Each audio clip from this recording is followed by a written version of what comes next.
This is Excellent Men Archives number 2, featuring Legend. And in my last video, I accidentally called him Legion at one point. And why would anyone call him Legion? That is just stupid. That is not his name. It makes no sense. This is Legend's first appearance. A reprint of it anyway. And if you thought that my opinions towards the first issue were overly harsh and repetitively negative, well, in the immortal words of pop stars back and Turnman overdrives, you have not seen nothing yet. This is by Christopher Claremont and Bill Son of a Bitch. Two peoples whose work I despise and loathe. But I am happy to give credit where credit is due.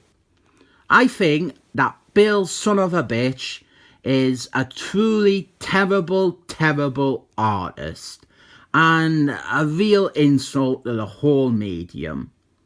But conceptually, this cover that he has done, it could work. He draws it terribly, of course, but the idea and the layout, it could work. Also, there are gold bits in the flames and they are shiny, and that is nice because everyone likes shiny things. Legend, Daniel Stevens off the telly, really good actor. His powers, they are getting out of control, and he keeps attacking people and making them be all brain dead, like what has happened here with Boring Myra. And it has also happened to Wolf's Girl. And earlier on, it happened to Racist Native Man and the lesser known Racist Native Woman. And I'm just going to say, I fucking hate this issue and the whole story in general from this point on. This story, it really should be Dr. X's story.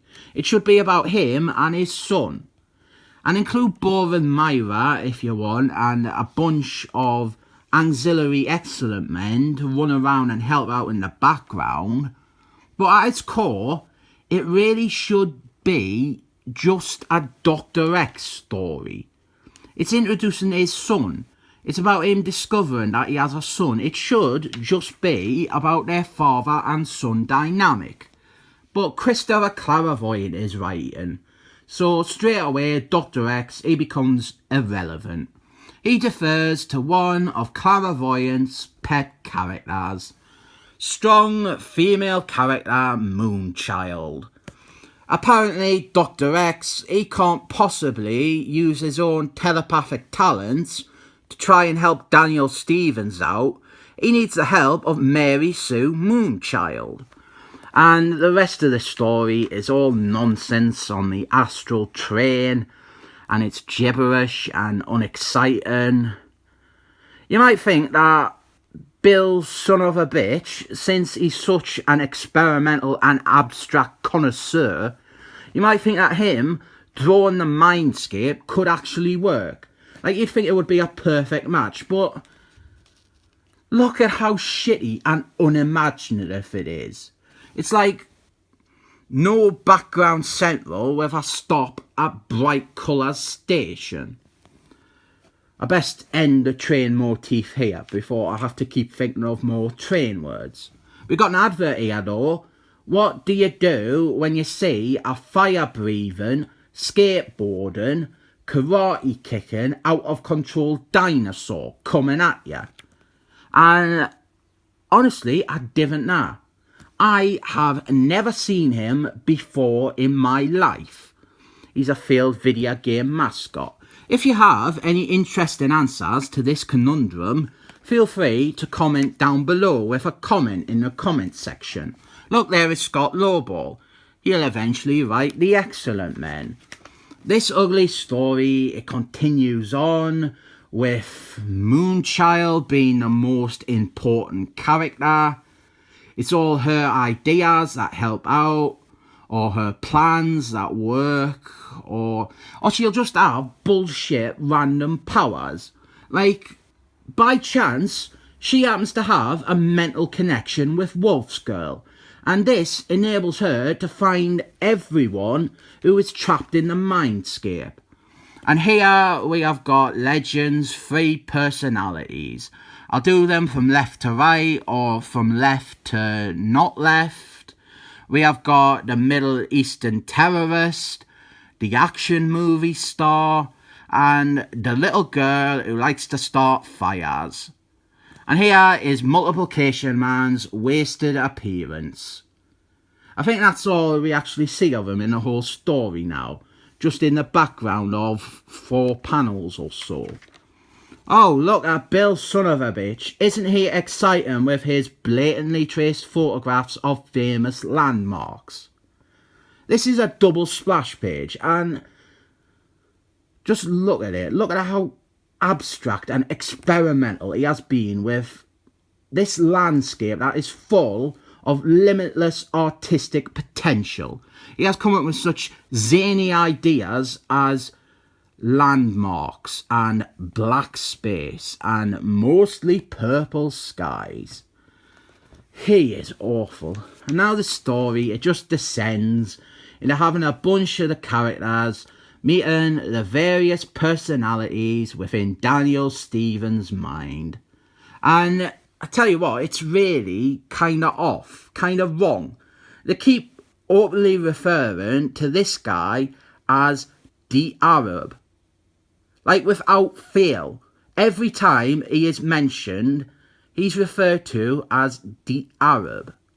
It's obviously not meant to be racist, but Arab is one of those terms that has wound up being used as abuse. And in hindsight, looking back at a comic where every single character refers to this character, a Middle Eastern man, as the Arab, it's a bit dodgy.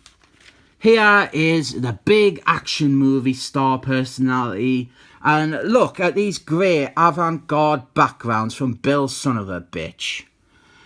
The whole thing, it's just annoying. It's taken what should be a really personal story exploring Dr. X and it has made it into this stupid nonsense about split personalities. And one of the big problems is Christopher Clairvoyant and Bill son of a bitch, they have not got a clue how split personalities work. I mean, they confuse it with autism loads for starters. And, well, okay, the idea that a person would have an alternate personality that is like this, a action movie star, a cool adventurer, that sort of thing. That makes sense. That internally works. Psychologically, the idea would be Daniel Stephens has created this personality as like what he wants to be or what he wishes he was or whatever. It makes sense. But then we have got little girl who likes to start fires. Why did Legend develop a separate personality that is a little girl that likes to start fires? Ignoring any trans argument, which blatantly wasn't ever intended, if any of you idiots want to say that it was. It was clearly done just for visual use, to have the 3 personalities be visually distinct. But it makes no sense and presents internal logic problems. If someone with multiple personality disorder has a personality that is a different sex or a different race, which we'll get onto, or a completely different age and size, these things can happen, but it means they not only will be suffering from multiple personality disorder, but likely even more enormous psychological danger. Because when this persona is dominant, it would struggle because nothing really supports its existence. Like, it would feel at least trapped in another body, which presents further psychosis. Another thing the story does, it confuses schizophrenia with multiple personality disorder.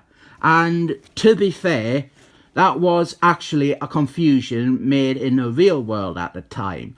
And I'll be willing to overlook that anachronism, but the fact that they also confuse it with autism makes me completely unwilling to do so. This is the best art in the whole thing. An advert. It's not even that great art. Of course, it all revolves around Moonchild and how great a leader she is, and how smart she is, and all her new bullshit powers that Christopher Clairvoyant is giving her this week. Here, she is rallying everyone, including one of Daniel Stevens' personalities, while Dr. X, defeated and hopeless, has to be inspired by another of the personalities. And we end with Dr. X. He might have to kill his son, and that's exciting and a very personal story to tell that in the next issue they never actually tell. This is absolutely tone-deaf, incompetent shit. Lazy and ugly artwork, unimaginative on every level, and writing that leaps from utter gibberish to fan fiction to wasted potential to not understanding the only mental condition that the story is all built around. There isn't much to say about this comic other than they keep using the term the Arab, and it's definitely a bit post 9/11-esque. I rate this 7 thumbs up.